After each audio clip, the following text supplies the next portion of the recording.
এই মাইকেলে তোর বাজে সেটগুলো নিয়ে এসে আজকে না একটা মাইক,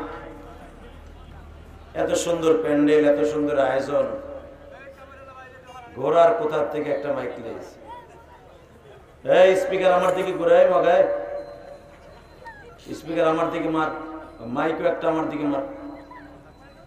ও শুধু একটা আওয়াজ সেট আনছে, উপরে রেখে দিছে কিছু আমার সব আওয়াজ, আর বাকিগুলো বোরকার লাগাই রাখছে। একসাথে বলতে হবে সমস্ত প্রশংসার মালিককে। এখানে আসার তৌফিক কে দিবেন? যাইবার তৌফিক কে দিবেন? সব কাজের শুরুতে কার নাম নেবেন? খানা খাওয়ার সময়, পানি খাওয়ার সময়, সুদ খাওয়ার সময়। সুদ খাওয়া হালাল না হারাম? জোরে বলেন, আরো জোরে, আরো জোরে। এক চাচা আগ করে রয়েছে, চাচা মুখী হলে নেই। কথা বলবেন তো মুসলমানের মতো কথা বলবেন। মুসলমান পৃথিবীর কারোর সামনে মাথা নত করে না, কথা ঠিক না বেঠিক? মাথা নত করলে কার সামনে পড়ে? বলেন তো আল্লাহু আকবার। তাহলে সব কাজের শুরুতে কার নাম নেবেন? আল্লাহর প্রশংসা বলেন তো দেখি আলহামদুলিল্লাহ। এই মাইকে ওয়াজ করবো কেন? আল্লাহ, শুধু একসাথে বলতে হবে। যত সময় আলোচনা চলবে আপনি থাকবেন না ভাগবেন? সবাই থাকবেন, সবাই থাকবেন। আল্লাহকে হাত উঠাই দেখেন তো কে কে ভাগবেন।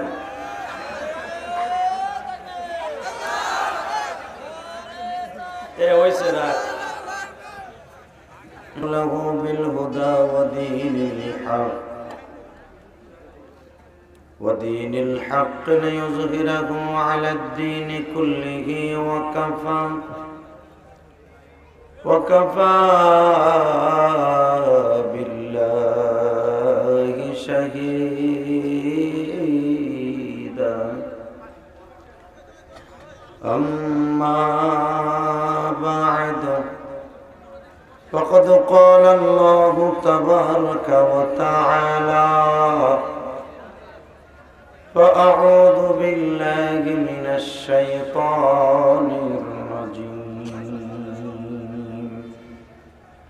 بسم الله الرحمن الرحيم وإنك لعلى خلق عظيم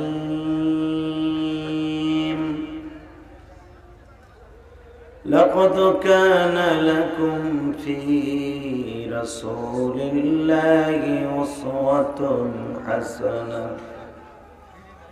إن الله وملائكته يصلون على النبي يا أيها الذين آمنوا صلوا عليه وسلموا تسليما اللهم صل على محمد وعلى آل محمد كما صليت على إبراهيم وعلى آل إبراهيم إنك حميد مجيد সকলে দুরূদ শরীফটা পড়েন اللهم بارك على محمد وعلى آل محمد كما باركت على إبراهيم وعلى آل إبراهيم إنك حميد مجيد নামাজ পড়লে কে খুশি হয়? আল্লাহ নাম আসতে নিয়ে না 15 বছর হয়তো ভয় পাইছেন যে তাকবীর দিলে আল্লাহ আওয়াজ দিলে মনে হয় র্যাবে ধরবে, আর্মিতে ধরবে। এবছর তার কোনো সমস্যা নেই, ঠিক না বেটি? জালিম বিদায় নিয়েছে, নেককারদের আবির্ভাব হয়েছে। অতএব কথা জোরে বলতে হবে, সমস্ত প্রশংসার মালিককে। আরো জোরে। মাইকেল, তোর বাজে সেট গুলো নিয়ে এসে আজকে না, একটা মাইক, এত সুন্দর প্যান্ডেল, এত সুন্দর আয়োজন, ঘোরার কোথার থেকে একটা মাইক নিয়েছে। এই স্পিকার আমার দিকে ঘুরায়, মগায় স্পিকার আমার দিকে মার, মাইকও একটা আমার দিকে মার। ও শুধু একটা আওয়াজ সেট আনছে, উপরে রেখে দিছে কিছু আমার সব আওয়াজ, আর বাকিগুলো বোরকার লাগাই রাখছে। একসাথে বলতে হবে, সমস্ত প্রশংসার মালিককে। এখানে আসার তৌফিক কে দিছেন? যাইবার তৌফিক কে দিবেন? সব কাজের শুরুতে কার নাম নেবেন? খানা খাওয়ার সময়, পানি খাওয়ার সময়, সুদ খাওয়ার সময়। সুদ খাওয়া হালাল না হারাম? জোরে বলেন, আরো জোরে, আরো জোরে। এক চাচা আগ করে রয়েছে, চাচা মুখী হলেন। কথা বলবেন তো মুসলমানের মতো কথা বলবেন। মুসলমান পৃথিবীর কারোর সামনে মাথা নত করে না, কথা ঠিক না বেঠিক? মাথা নত করলে কার সামনে করে? বলেন তো আল্লাহু আকবার। তাহলে সব কাজের শুরুতে কার নাম নেবেন? আল্লাহর প্রশংসা বলেন তো দেখি, আলহামদুলিল্লাহ। এই মাইক ওয়াজ করবো কেন? আল্লাহ, শুধু একসাথে বলতে হবে। যত সময় আলোচনা চলবে আপনি থাকবেন না ভাববেন? সবাই থাকবেন, সবাই থাকবেন। আল্লাহকে হাত উঠে দেখেন তো কে কে ভাগবেন।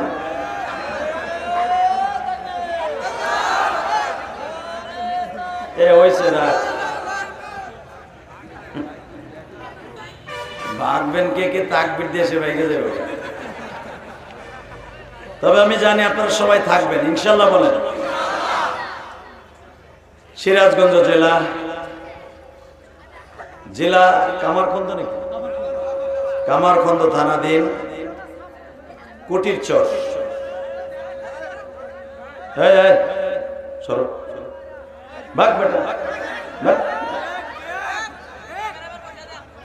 লাইট দেওয়া যাবে না, লাইট দেওয়া যাবে না, লাইট বন্ধ করো সবাই, লাইট বন্ধ করো,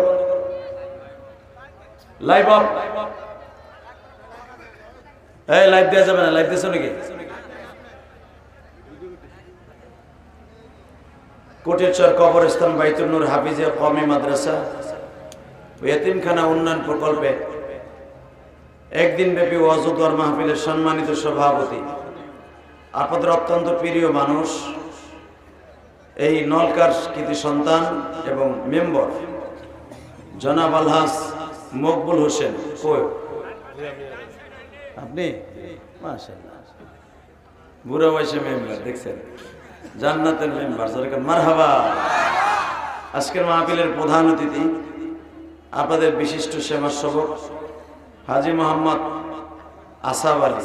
উনি আছেন? আপনি? মাশাআল্লাহ।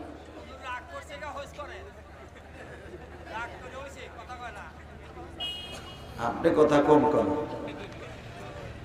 আজকের মাহফিলের বিশেষ অতিথি জনাব হযরত মাওলানা তাইজুল ইসলাম সাহেব, কুটির চর। মনে হয় ওনার বাড়িতে আমি খাওয়া দাওয়া করছি না? আল্লাহ কবুল করেন। আজকের অতিথিগুলো সব ভালো। বিগত সরকারের আমলে যত সভাপতি প্রধান অতিথি হয়েছে একটারও দাঁড়িয়ে ছিল না, আর ওগুলার না দিলে ওয়াজের পারমিশনও দিত না। খুব বিপদে আছিলাম। আজকের আপনাদের অতিথি দেখে আমার খুব ভালো লাগতেছে। কেন জানো আজকের মাহফিলটা কবুল হয়ে যাবে। বলেন তো আল্লাহু আকবার, হামদান কাসীরা তাইয়্যিবা মুবারাকান ফীহি। আজকের মাহফিলের যিনি দ্বিতীয় বক্তা হাফেজ মাওলানা আবুল খায়ের আনসারী সাহেব মাদ্রাসাতুল আলিয়া, তৃতীয় বক্তা আলাউদ্দিন বিন সাইদ সাহেব নলকা, চতুর্থ বক্তা মুফতি হাবিবুল্লাহ মিসবাহ ধনট বগুড়া। সকলকে জানাই আমার অন্তরস্থল থেকে ধন্যবাদ, মোবারকবাদ যে আল্লাহ আপনাকে আমাকে এত সুন্দর মনোরম পরিবেশে এসে ওয়াজ করার এবং ওয়াজ শোনার তৌফিক দান করেছেন, ওই আল্লাহর প্রশংসা বলেন তো দেখি আলহামদুলিল্লাহ। ভাইজান, আমরা আজ আছি কাল নাই, বাহাদুরি করে কোনো লাভ নাই। কথাটা বাস্তব না অবাস্তব? শুধু আপনাদের খেদমত আরজ করব, কে কোন দল করেন দেখার বিষয় নয়, শুধু একটা কথা আমি শুনতে চাই, কোরআনকে যারা ভালোবাসবে, কোরআনের দল যারা করবে, কোরআনের ছায়াতলে যারা থাকবে, এরাই জান্নাত। কথা বাস্তব না অবাস্তব? এই কোরআনের আওয়াজকে সারা পৃথিবীতে, কোরআনের আওয়াজকে সারা পৃথিবীতে বেঈমানগুলো স্তব্ধ করে দিতে চেয়েছিল। কোরআন আওয়াজ কি বন্ধ হয়েছে? আস্তে কথা বলে লুল হয়ে মরবে। কোরআনের কথা যারা শুনলে খারাপ লাগে, আস্তে বলে, মনে করতে হবে এদের সাথে আল্লাহর সাথে সম্পর্ক কম। শুধু একটা কথার আওয়াজ দিবেন, বলেন তো জোরে, এই কোরআনটা কার? বিহাত উৎসাহ করে বলেন কার? আরো জোরে, জোরে একটা আওয়াজ দেন তো, কার? কার?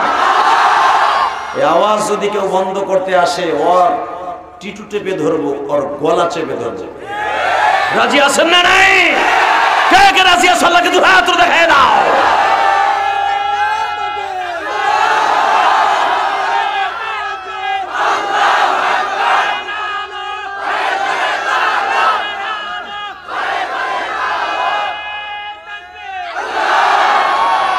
আরে আল কোরআনের আলো হয়েছে তো, কোরআনের আলো জ্বলছে বাংলাদেশে, কথা বলেন না কেন? কোরআনের প্রেমিক প্রত্যেকটা ঘরে ঘরে এখন জীবিত হয়ে গেছে। কোরআনের প্রেমিকদেরকে মারতে কম মারে নাই 15 বছর। দেখা গেছে কোরআনের আলো বন্ধ করা যায় নাই। লিউতফিউ নূরাল্লাহি বিআফওয়াহিহিম, যেই বাতি আল্লাহ জ্বালিয়েছে ওই বাতিকে ফুৎকার দিয়ে নিভানো যাবে না। এই বাতির পাওয়ার কার হাতে? তেল কে দেয়? বাতি ধরাইছেন কে? আবু জেহেল চেষ্টা করেছিল, পেরেছে? জোরে কোন, আরো জোরে। কিয়ামত পর্যন্ত আবু জেহেলের খালতো ভাই মামাতো ভাইরা পারবে না, ঠিক না বেঠিক? আরে ভাই, মক্কায় সবচাইতে বেঈমানদের একটা ঘর আছিল, যেই ঘরের মধ্যে কোরআনের আওয়াজকে বন্ধ করার জন্য একটা ঘরই তাদের আলাদা ছিল, বৈঠকখানা, ক্লাব ঘর, সেটার নাম হলো দারুন নাদওয়া। হয়তো আপনারা যারা হজে গেছেন এই ঘরটা আপনারা দেখেছেন, এখন নাই। আমি 2004 সালে দেখেছিলাম, আলহামদুলিল্লাহ বলেন। এখন হেরেমের ভিতরে নিয়ে আসছে। এই ঘরটার নাম দারুন নাদওয়া। এখানে বসে 165 জন বেঈমান প্রতিদিন মাগনা খাইতো, মদ খাইতো, গান বাদ্য করতো, আর আব্দুল্লাহর পোলা মুহাম্মাদের বিরুদ্ধে ষড়যন্ত্র করতো, কোরআনকে কিভাবে নিবানো যায়। কথা বল না কেন? এই যে দুলাভাইয়ের পোলারা ববি না, থাকবি না ভাগবি সিদ্ধান্ত নে। আমি জানি তোর ওয়াজ শুনতে আসস নাই। যারা ওয়াজে শোনার জন্য নিয়ত করে বসে আছে, যে আমার কলিজার টুকরা স্কুল কলেজের বন্ধুরা, এরা মোনাজাত করেই যাবে, দোয়া নিয়ে যাবে, আমি মুসাফিরের। কথা ঠিক না বেঠিক? এতদিন আমার ইউটিউবে দেখেছো, বাস্তবে অনেকে দেখো নাই, খালি ভাবছো বেড়া দলা না কালা, বেড়া কি করে না করে দেখি। অনেকে এর লেগে বাড়ছে, আমি জানি। অনেকে আসছে দেখি একটা ছবি তুলে নিয়ে যেতে পারি কিনা। এসব বাদ দাও না। কোরআনের প্রেমিক হয়ে দুনিয়ার থেকে যাবা, কোরআন তোমার বুকের উপর উঠে তোমাকে জান্নাতের বারিন্দা পর্যন্ত পৌঁছায় দেবে। কারণ দুনিয়ার সবাই বেঈমানি করতে পারে, কোরআন বেঈমানি করবে না। কথা ঠিক না বেটি? আরো জোরে বলেন। কারণ কি জানেন? এমন একটা মানুষের চরিত্র নিয়ে কথা বলেছিল আবু জেহেল, যেই মানুষটার চন্দ্রের ভিতরে ভেজাল আছে, দাগ থাকতে পারে, কালো দাগ। আমার নবীর চরিত্রের মধ্যে কোনো ভেজাল ছিল না। হালাকি এই মানুষটার চরিত্র নিয়েও কথা বলেছে কোরআনের বিরোধী যারা, কোরআন বিরোধী, আল্লাহ বিরোধী যারা, তারা কথা বলেছিল। এই মুসলমানের সন্তান, শুধু একটা কথার আওয়াজ দিবেন, দুই একদিকে চলে যেতে পারে। আমার নবীকে নিয়ে যারা কটূক্তি করবে তাদেরকে বাংলাদেশে ক্ষমা করা হবে না। বঙ্গবন্ধুর যত বিগত বছর যখন গালি দেওয়া হয়েছে, আওয়ামী লীগ তাকে বাড়ি ঘর জ্বালাই দিয়েছে, এমনকি বাড়ির থেকে ধরে এনে হাত পাও কেটে দিয়েছে, যমুনা নদীতে ভাসাই দিয়েছে। কথা আসতে করলে কিন্তু বোবা হয়ে মরবে। জিয়াউর রহমানকে গালি দিলে বিএনপি আলারা সাপের মতো ফনা তুলছে।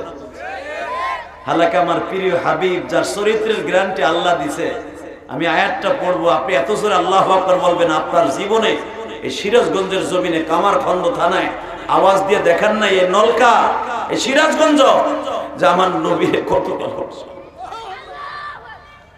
ওয়া ইন্নাকা লাআলা খুলুকিন আযীম।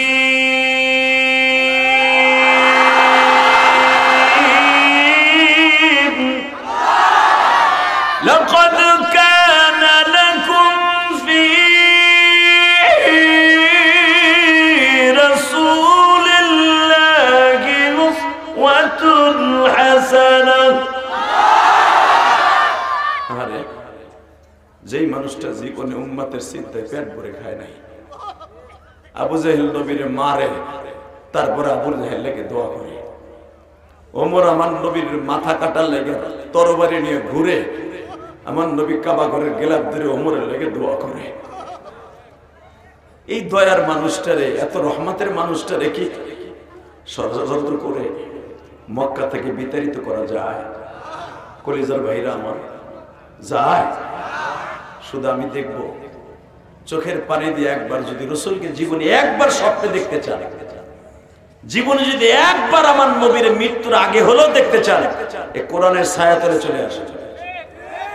কথা বলেন না কেন? এই সিরাজগঞ্জের যুবক, এই জমিন আজকে সাক্ষী থাকবে, এই কুটির চর মাদ্রাসা সাক্ষী থাকবে। ইয়াউমা ইদিন তুহাদ্দিসু আখবারাহা, যেই জমিনে আপনি ওয়াজ শুনতেছেন, এই কোরআন ধরে বলে গেলাম, এই জমিন তোমার জন্য উকিল হয়ে যাবে। 5ই আগস্টে সেই মুগ্ধ আবু সাঈদের মতো যারা শাহাদাতের সুধা পান করেছে, প্রত্যেকটা সন্তান আমার বাংলাদেশের সোনালী সন্তান। কথা বলা যাবে না আমাদের পিছনে। যারা আসবেন চুপচাপ করে বসে থাকবেন। দাদা ভাইরা বসেন, কলিজার টুকরা ভাইরা আমার বসো। তোমাদের দ্বারা ইসলাম বিজয় হবে পৃথিবীতে, যুবকের দ্বারাই পৃথিবীতে ইসলাম বিজয় হবে। কোরআনের ছায়াতলে যুবকরা যখন চলে আসবে, কোরআনের বিরুদ্ধে কথা বলে আর কোনো কাজ হবে না। রেডি হয়ে যাবে, আর বসে থাকার সময় নেই, একটা চান্স আসছে। জীবনে বহুতই তো দেখলাম, অনেক দলই তো দেখলাম, কি বলেন? হ্যাঁ দেখছেন না? বহুত দল দেখছেন, একবার একটু হুজুরকে নিয়ে দেখেন না কেমন লাগে, বেটারা কি করে দেখেন না। তবে আমার বিশ্বাস, আলেম ওলামা যদি অন্তত 10টা সিটও পায়, কোরআনের বাকি সাইদি চলে গেছে, যদি থাকতো এবার একটা কাজের কাজ হয়ে যেত। কথা ঠিক না ঠিক? তবে এক সাইদি চলে গেছে, লক্ষ সাইদি ঘরে ঘরে জন্ম নিয়েছে, এটা বিশ্বাস করতে হবে। শুধু আপনাদের খেদমত আরজ করতে চাই, কোনো দিকে ঘাটটা ঘুরাবেন না। আমি দেখবো কোরআনের প্রেমিক কোন কোন যুবক আছো, তোমার জীবন আজকে সুন্দর হয়ে যাবে। তোমার জীবন আমি আজকে বলে গেলাম সুন্দর হয়ে যাবে। নবীর আদর্শওয়ালা জিন্দেগি গঠন করার জন্য যদি ওয়াজের মাঠে বসো, 13 টাকা বাদাম খাওয়ার জন্য, আর আসছো দেখে চলে যাবা, এর নাম কোরআনে আদর্শবান হওয়ার জন্য ওয়াজের মাঠে আসা না। ওয়াজের মাঠে আসতে হলে ফার্স্ট টু লাস্ট একটা লোকের কথা শুনতে হবে। কোন কথাটা তোমার জন্য হেদায়েত হয়ে যাবে তুমি নিজেও জানো।